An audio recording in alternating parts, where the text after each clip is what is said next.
반갑습니다. 예. 의식하지 말고 편안하게 하시면 됩니다.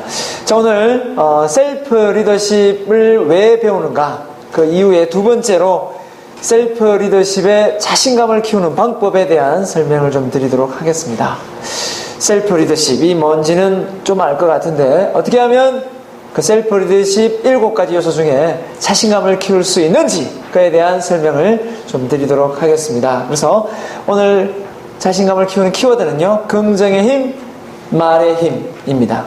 이 두 가지가 자신감을 키워서 우리의 인생을 바꿔줄 수 있다, 그렇게 생각을 하고 강의를 가보도록 하겠습니다. 그래서 강의 오프닝이 조금 나올 거고요. 셀프 리더십이란 조금 설명을 더 드리고, 그 다음에 긍정의 힘, 말의 힘을 통해서 자신감을 키우는 방법을 하고 마무리를 짓겠습니다.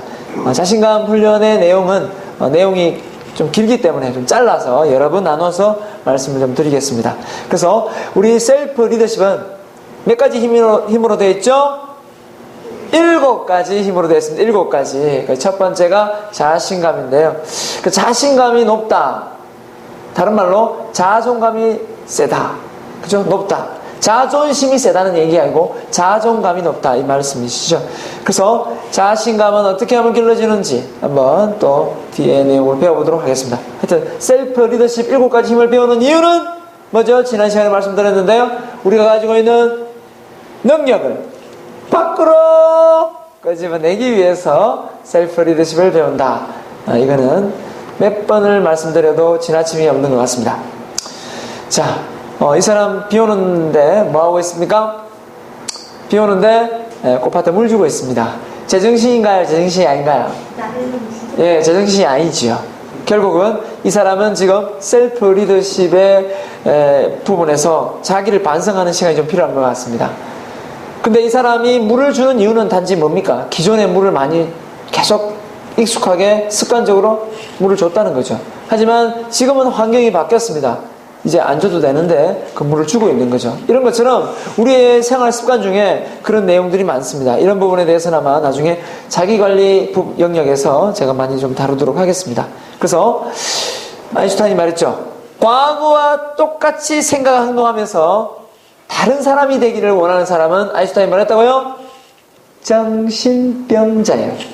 그런데 과거와 똑같은 생각과 행동을 하지 않으면서 다른 사람이 되기를 해야 되는데, 같은 행동을 반복하면서 같은 생각을 반복하면서 다른 사람이 돼서는 곤란하다는 거죠. 그래서 정신병자는 너무 말이 가격해서 제가 뭘로 바꿨다고요? 예, 욕심쟁이. 우후, 욕심쟁이가 되지 않아야 된다는 겁니다. 한번 해볼까요? 욕심쟁이. 우후. 자, 시작. 욕심쟁이. 예, 욕심쟁이가 되지 않아야 된다는 겁니다. 연초에 2015년도가 됐는데요, 올해 목표를 세웠을 겁니다. 올해 목표가 있다면 반드시 뭘 해야 됩니까? 2014년도에 그 목표가 안 이루어졌다면 2015년도에 이루려고 합니다. 그럼 어떻게 되느냐? 2014년도와 2015년도는 생각과 행동이 뭔가 다른 게 있어야 되는 거예요. 저를 한번 예를 들면 2014년도에 TV에 못 나왔습니다. 그러면 2015년도에 이렇게 다른 방법을 쓰잖아요. 스스로 이렇게 아프리카 TV에 올려버립니다. 이런 것처럼 남과 다른 생각, 한 분이 뭘지 10분이 뭘지 아무도 모릅니다. 바닥 끌지. 그런데 중요한 거는 그게 중요한 게 아닙니다. 저한테는 다른 생각과 다른 행동을 할 수 있는 저의 추진력, 이것만 저는 봅니다. 그래서 현재의 내 모습은요, 과거의 결과물이랍니다. 미래의 내 모습 궁금하죠? 현재 내가 무슨 생각을 하고 있나, 여기에 달렸다고 합니다. 그러면 오늘 하루의 생각 아무거나 할 수는 없겠죠. 예, 저는 그렇게 생각합니다. 그래서 남과 다른 생각과 행동을 해야 남과 다른 사람이 된다. 이 말은 제가 아인슈타인의 내용을 좀 인용해서 문구로 만든 겁니다. 자, 그래서 저는 아침마다 샴푸를 하면서 머리 암시를 한다 했습니다. 제가 하는 자기 암시 같이 해보도록 하겠습니다. 난 참 대단해! 난 훌륭해! 난 멋져! 난 최고야! 난 끝내줘요! 갑니다. 남과 다른 생각과 행동을 해야 남과 다른 사람이 된다. 내가 나를 우습게 보면 남도 나를 우습게 본다. X자를 그립니다. 나를 우습게 보지 마라. 언젠가 내 시대가 온다. 언젠가 김상은의 시대가 온다. 아자! 아자! 화이팅! 네, 좋습니다. 아마 처음 이 내용을 지금 보고 있는 사람들은 아마 또라이다, 정신병자다, 저 사람이 올 때 교수 만나면 미쳤는가 이거 생각을 하실 수 있을 것 같습니다. 네, 제대로 한번 강의를 끝까지 한번 들어보시면 그게 아니라는 걸 아실 수가 있을 겁니다. 셀프 리더십에서 보스와 리더의 차이를 좀 이해 쉬운 그림이 있어서 보여드립니다. 보스는 뭡니까? 뒤에서 앞으로 가자, 이렇게 부하들을 이렇게 뭡니까? 이게 지지하고 뭡니까? 이끈다면, 지시를 내린다면, 이 뭡니까? 셀프 리더십은 맨 앞에서 이끌고 지지를 해주는 거라고 저는 생각합니다. 결국은 다 리더는 맞습니다. 리더는 맞는데 중요한 거는 솔선수범을 하느냐 안 하느냐, 그 차이가 있습니다. 그래서 셀프 리더십은 다른 거 필요 없습니다. 나처럼 해봐라 요렇게 이거면 끝납니다. 결국은 보여주는 리더십이 셀프 리더십이다.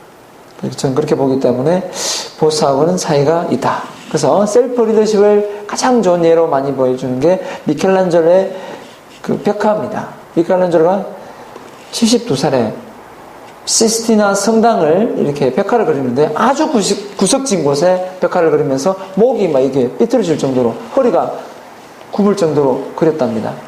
그 그림을, 구석진 곳에 그림을 그리는 걸 보고 밑에 있는 사람들이 이렇게 외쳤답니다. 여보게, 그 구석진 곳에 보이지도 않는 그 그림을 왜 그렇게 정성 들여 그리나? 누가 알아준다고? 이렇게 말을 했을 때 미켈란젤로가 뭐랬다고요? 누가 알아주기는? 내가 알지. 이렇게. 저도 마찬가지입니다. 제 그 아파트 앞에 신호등이 사거리가 하나 있는데요. 아침 일찍 출근하면 이 사거리에 차가 별로 없어요. 그러니까 없을 때는 이걸 지켜야 되나 말아야 되나 그랬을 때 내린 결론이 뭐냐면, 사람이 차를 대기하는 차가 있으면, 또 신호를 대기하는 사람이 한 명이라도 있으면 신호를 지키고, 아무도 없으면 지나가자, 이렇게 결론을 내리고, 아무도 없을 때, 차도 없을 때는 무조건 그냥 갑니다. 그래서 이제 아무도 안 받겠거니 하고 지나갑니다만은 이상하게도 좀 찜찜해요. 아무도 안 받고 아무도 못 받지만 신호를 안 지킨 건 누가 아는 거예요? 내가 아는 거죠. 이게 바로 셀프 리더십이라는 겁니다.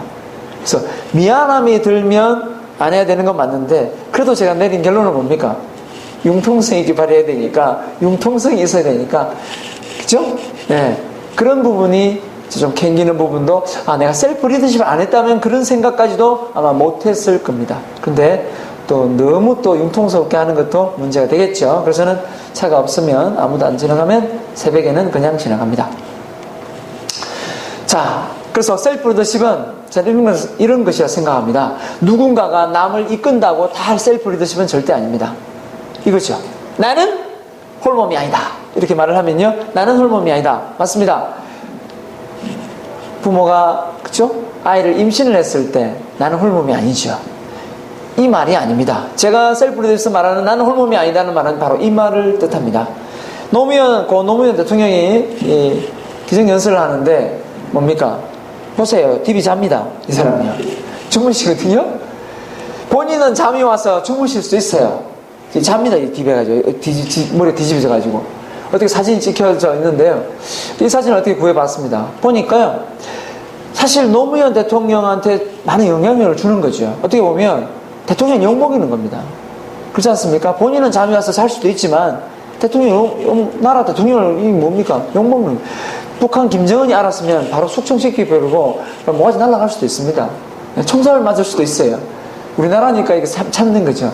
그러니까 이렇듯이 각자 개인이 어느 위치, 어느 장소에 있던 셀프 리더십의 영향은 항상 도사리고 있다.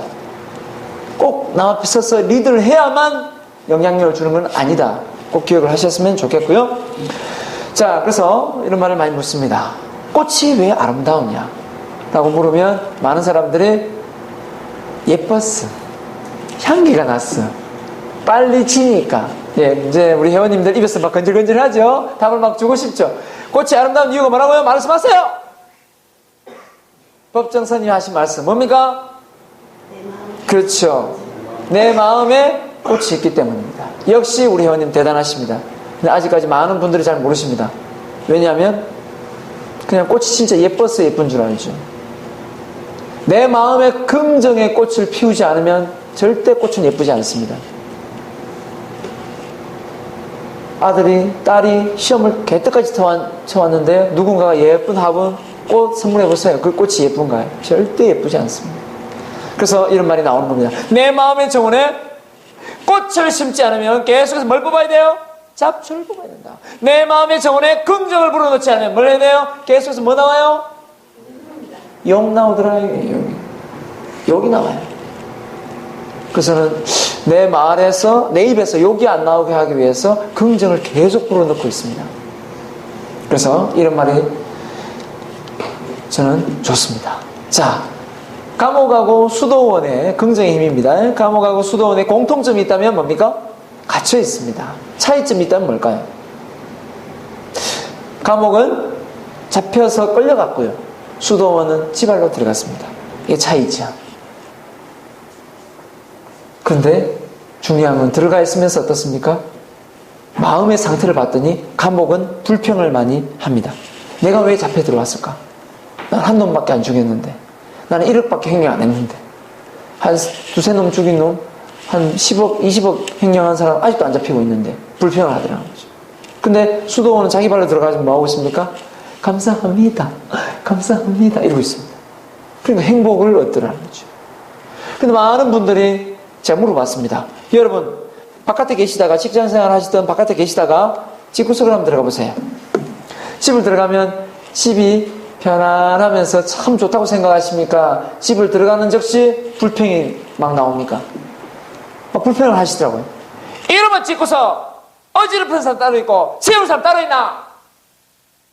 불평합니다. 그러다 보니까 편안하게 웃으면 됩니다. 편안하게 웃으면 돼요. 그래서 결론적으로 얘기해보면 내가 스스로 집을 뭘 만들고 있어요? 감옥을 만들고 있더래요. 내가 집을 감옥을 만들고 있어요. 이래서는 안 되겠다. 이래서는 안 되겠다. 집을 수도원으로 만들어야지 감옥을 만들어서는 되겠느냐. 그래서 저는 어떻게든 집이 많이 어지럽혀져 있어도 집을 불평이 나올 뻔해도 다시 긍정으로 생각합니다. 아이고, 집이라도 있으니 치우지. 이 집이라도 없으면 내가 이걸 치우겠나. 그렇지 않습니까? 애들 어지럽히면요, 애들이 있으니 어지럽히지. 애들이 없으면 어지럽히겠습니까? 어지럽힐 애도 없습니다. 그렇죠? 신혼 때는 어지럽힐 애도 없어요. 나갔다 들어가 똑같아요. 근데 퇴근하니까 애들이 있으니 어지럽히는 거예요. 애가 안 태어나 보세요. 애가 없어 얼마나 또 난립니까? 인공수정부터 시작해서 막 별 생쇼를 다 하고 있습니다. 결국은 조금만 생각을 더 하면 감사할 일인 거죠. 물론 뭐 애들 버릇 나쁘면 안 치우는 거는 바꿔야 되겠지만 결국은 거기서 내가 불평, 불만은 좀 자제를 해야 되겠다 생각하고 마음을 좀 내려놔니까 집이 수도원으로 바뀌더라고요. 그래서 제가 좀 많이 치웁니다. 네. 그래서 우리는 자극을 받습니다. 자극을 받으면 반응을 하죠. 어떤 자극을 받습니까? 좋은 자극, 칭찬의 자극을 받으면 긍정의 반응이 나옵니다. 또 충고의 자극을 받으면 당연히 부정의 반응이 나옵니다. 그러나 꼭 그렇지만도 않습니다. 왜냐하면 중간에 마음의 상태가 있거든요. 즐거운 마음, 좋은 뜻에서 어머 정말 멋져 보이십니다 이랬는데 그분이 지금 현재 뭡니까? 암 승부를 받았다고 해보십니다. 그분한테 모르니까요. 얼굴이 참 좋아 보이신데 그 말이 어떻게 들리겠습니까? 그분의 마음 상태가 지금 친엄마가 지금 시한부 인생을 살고 있다. 그 말이 좋게 들릴 리가 없더라는 거죠. 결국은 주변 환경이 부정이고 긍정이고 그 상태보다 더 중요한 게 우리가 개인이 갖고 있는 마음의 상태라는 겁니다. 그래서 저는 이런 연락을 받은 적이 있습니다. 밤 11시에 문자로요. 카톡으로. 교수님 저한테 수업을 받으신 분입니다. 늦은 시간 죄송합니다만은 카톡 좀 해도 됩니까? 하세요. 뭐 어차피 2시에 자는데. 밤 11시. 아침마다 좋은 아침, 상쾌한 아침, 화이팅! 하자! 하면서 좋은 긍정의 메시지를 카톡으로, 밴드로 막 보내주는데, 그게 왜 저한테는 꼭 욕 같습니까? 그게 왜 욕 같은지 저한테 질문을 해와요. 제가 뭘 했을까요? 이런 말을 했어요. 선생님, 많이 지금 마음의 상태가 많이 힘드신가 봅니다. 이렇게 문자를 보냈더니, 맞습니다. 그래서 제가 구체적으로 뭔지 물어봐도 되겠습니까? 물었더니, 바로 답이 왔습니다. 뭐라고요? 이혼하려고요. 답이 왔습니다. 왜 이혼을 하시려합니까? 신랑이 어디 바람이라도 피웠습니까? 했더니, 그게 아니고요. 왜 그랬습니까? 물었더니, 시댁, 더럽게 말을 안 들었어. 이혼하려고. 시어머니가 예, 시댁. 그래서 그분은 미국을 가도 시카고는 안 간답니다. 시차가 있다고. 자, 어쨌든 간에 그분의 마음의 상태에 따라 친구분들이 옆에 좋은 분들이 보내주는 그 밴드의 글귀조차도 스트레스를 받고 있다는 거예요. 그 왜 나한테 보내주는지 짜증나게. 꺼버리고, 알람 꺼버리고. 결국은 그분의 마음의 상태가 문제지 주변 사람의 문제입니까? 결국은 여기서 셀프 리더십을 배워서 마음을 고쳐 먹으세요. 예. 자, 그래서 저는 인생은 순간순간이 선택의 연속이라 생각합니다. 지금도 강의를 잘 들어볼까 말까, 뭐 강의가 그 강의인가 그 강의인지 뭐 이렇게 생각하는 분도 계시고요. 저는 우리 인생의 로드맵을 그림으로 한번 표현해 봤습니다. 이 오른쪽은 순탄한 인생을 표현하는 뜻으로 쭉쭉 풀리는 인생, 내 마음먹은 대로 쭉쭉 풀리는 인생, 오른쪽이고요. 험난한 시련과 역경이 도사리고 있는 마음먹은 대로 잘 안 풀리는 그런 인생, 왼쪽 에베레스트 정상을 오르듯이 힘든 인생. 여러분 어떤 인생을 원하십니까? 오른쪽 원하시면 사람 들어주세요. 왼쪽 원하시면 사람 들어주세요. 혹시 손을 안 드시는 게 뭐 가운데 길에 있는가 싶어서 손을 안 들었습니까 지금? 자체가 실수입니다. 예, 또 그런 얘기 할 줄 알았습니다. 이 우리 인생의 의미를 말씀드린 겁니다. 대부분 많은 한 90% 사람들이 대부분 다 오른쪽 손을 듭니다. 맞습니다. 이왕이면 내 마음먹은 대로 쭉쭉 풀리는 게 원하지 시련과 역경이 많은 인생을 누가 원하겠습니까? 그런데 인생을 많이 살아보지는 않았지만 제가 물어보니까 우리 인생이 오른쪽이든가요? 왼쪽에 물어보면 전부 다 왼쪽이랍니다.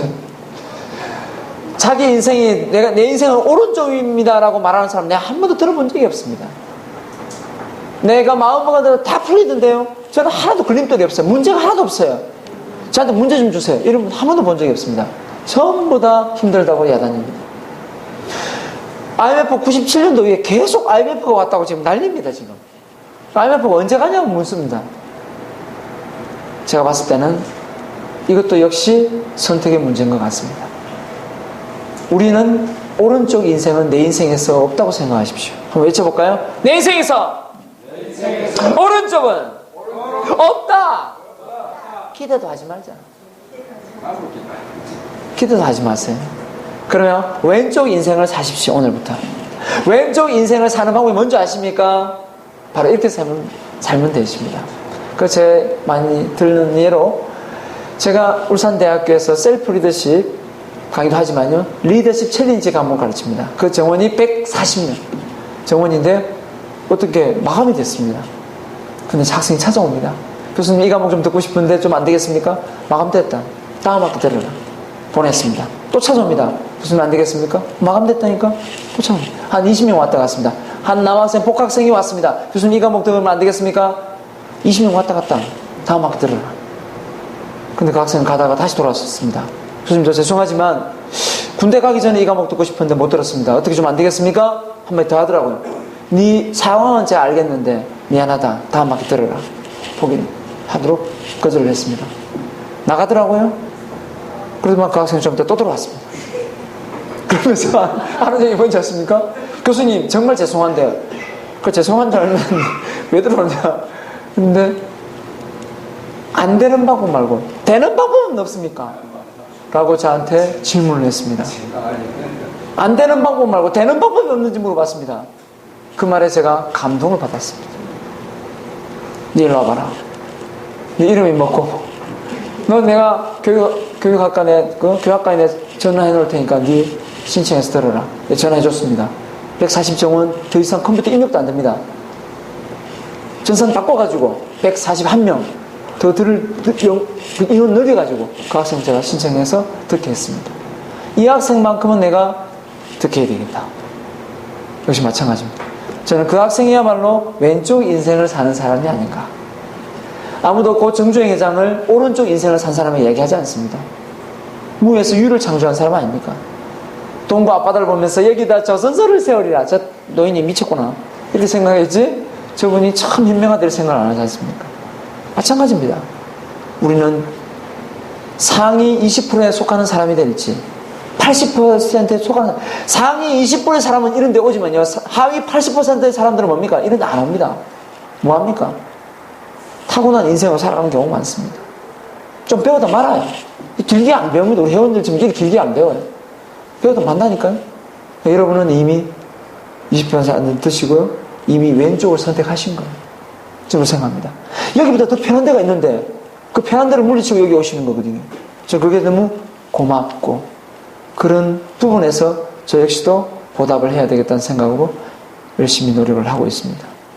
언젠가는 알아줄 날이 올 거라 생각합니다. 피카소와 반 고흐가 있습니다. 누가 부자로 살았다고요? 피카소요. 왜요? 살아 생전에 본인이 한 말이 다릅니다. 말의 힘 나왔어. 말의 힘. 피카소는 살아 생전에 뭘 했습니까? 나는 그림으로 억만장자가 될 것이다. 나는 미술계의 한 획을 그는 화가가 될 것이다. 가프로 살다 가프로 뒤질 것이다. 그런데 반 고흐는 뭘 했습니까? 나는 비참해 살다 뒤질 것. 나는 돈과 인연이 없다. 이런 비참한 얘기를 했습니다. 그래 어땠습니까? 3일 초반에 백만장자 됐고요. 빈민신문을 유지하다가 나중에 왜 죽었습니까? 반 고흐요? 어떤 친구 얘기했더니 막 기잘라 죽었다 했는데 기잘라 죽지는 않았습니다. 권총 자살에 뒤졌죠. 근데 이 두 분의 그림을 보여줬습니다. 보십시오. 피카소 그림입니다. 반 고흐 그림이거든요. 지금도 한번 보십시오. 피카소 그림 이게 무슨 그림인지 이해가 됩니까 이거? 제가 아무리 생각해도 피카소는요 말의 힘, 조디가 얀브루스예요. 자기가 그림을 그려놓고 그 그림에 대해서 얼마나 입에 계급을 물었겠어요. 이 그림은 뭐고 어떤 의미고 이거. 결국은 저는 피카소한테 우리 배워야 된다고 생각합니다. 내 인생에 있었어요. 부모한테 물려받은 이 자산을 가지고 내 인생에 내 입은 이 조디로 뭘 해야 됩니까? 내 자산에 대한 부분에 대해서 좋게 말을 해야 됩니다. 계급을 물어야 돼요. 난 된다. 난 잘 된다니까. 난 풀린다. 내 인생 술술 풀린다. 이렇게 저는 피카소처럼 해야 된다고 생각합니다. 그걸 하다 보니까 저도 좀 잘 풀리는 것 같습니다. 그래서 우리는 긍정과 부정을 잘 구분하지만 잘 구분 못할 때가 있습니다. 우리 내가 부정과 긍정을 구분 못할 때 언제입니까? 술 처먹었을 때입니다. 마약을 했을 때고요. 진짜 미쳤을 때고요. 또 뭡니까? 너무 기분이 좋을 때고요. 또 언제입니까? 같은 말을 반복할 때. 쇠뇌를 시킬 때. 쇠뇌를 시킬 때 우리 뇌는 걸러낸 필터링이 없습니다. 그대로 받아들입니다. 그래서 내가 아침마다 난 참 대단해, 난 훌륭해, 난 멋져, 난 최고야, 난 끝내줘요를 처음에는 거부 반응을 일으켰지만 내가요 지금은 거부 반응을 일으키지 않습니다. 결국은 내가 받아들이기 시작한 거죠. 그 이유를 봤더니 바로 우리 머리에 말의 힘입니다. 우리 뇌에 받아들이는 말의 힘. 말의 힘에 의해서 뇌는 뭡니까? 각인력, 견인력, 성취력. 내가 한 말이 머릿속에 새겨지고 내가 말하는 대로 끌려가고 내가 말한 대로 소원이 이루어지더라. 그 소원을 말해보십시오. 소원을 말해봐. 누가 얘기했습니까? 소녀시대 노래를 불렀잖아요. 소원을 말해봐. 말해보세요.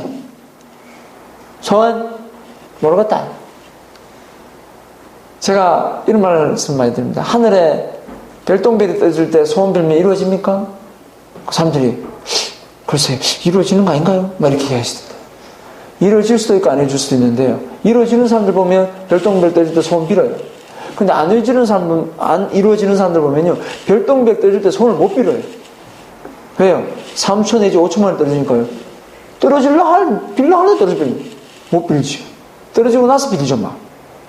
그래서 떨어지기 전에 빌 사람은 어떤 사람이냐? 떨어지는 순간에 빌 수 있는 사람은 어떤 사람이냐? 꿈을 매일 머릿속에서 되새김질하는 사람입니다. 그래서 꿈을 어떻게 하시라고요? 꿈을 매일 떠올리고 꿈을 매일 말하고 꿈을 매일 적어보십시오. 그래도 꿈이 안 이루어지면 저를 찾아오시면 됩니다. 그래도 꿈이 안 이루어진다. 제가 이 수업을 그만둘 수도 있습니다. 그 정도로 자신이 있습니다. 그만큼 우리가 원하는 건 간절히 원하면 머릿속에 되새김질 하셔야 됩니다. 자, 마지막으로 우리 자신감, 열정, 말의 힘에 달렸다고 했으니까요. 자, 긍정의 문장으로 같이 한번 큰 소리 따라해보고 자신감을, 열정을 한번 키워보도록 하겠습니다. 자, 큰 소리로 내가 웃을 테니까요. 한번 따라해 주시면 되겠습니다.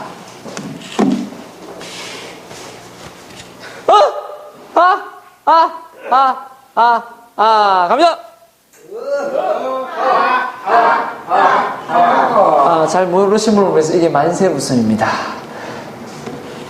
천천히 올리셔야 많이 웃어요. 많이 빨리 올리면 많이 못 웃습니다. S라인 웃음입니다. 두 번째는요. 갑니다. 허리 라인을 살릴 수 있습니다. 허리 라인을 살릴 수 있어요. 세 번째는 하이파이브입니다. 손바닥에 우리 눈이 안 보여서 그렇죠. 대장근이 들출근입니다. 세게 때리면 앞살 다 뒤집니다. 자, 사람 한번 해보겠습니다. 짝이 지금 맞으시네요. 시작!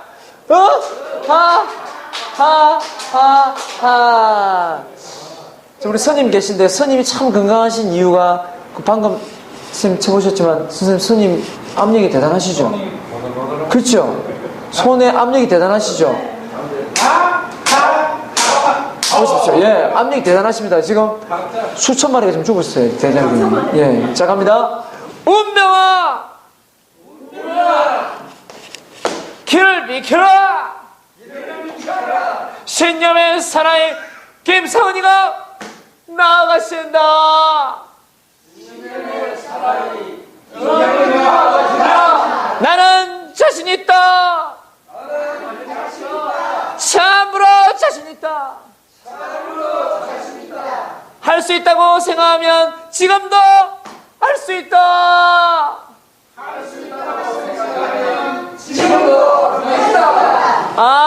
훌륭하다. 훌륭하다. 신념의 사나이 김상은은 정말 훌륭하구나. 신념의 사나이 김상은은 정말 훌륭하구나. 이제 나는 과거의 내가 아니다. 이제 나는 완전히 달라졌다. 자, 올라갑니다. 시작.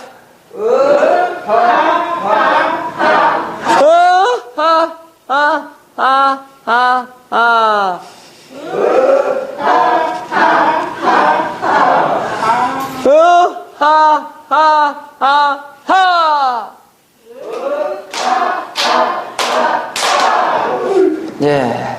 자, 마무리 짓겠습니다. 그래서 세월은 피부에 주름살을 만들지만 열정을 포기하는 것은 영혼의 주름살을 만든다고 합니다. 나이가 들어서 늙는 게 아니고 열정이 없기 때문에 늙는 겁니다. 여러분, 오늘부터 열정을 키우십시오. 다음 시간에 뵙겠습니다. 마치겠습니다.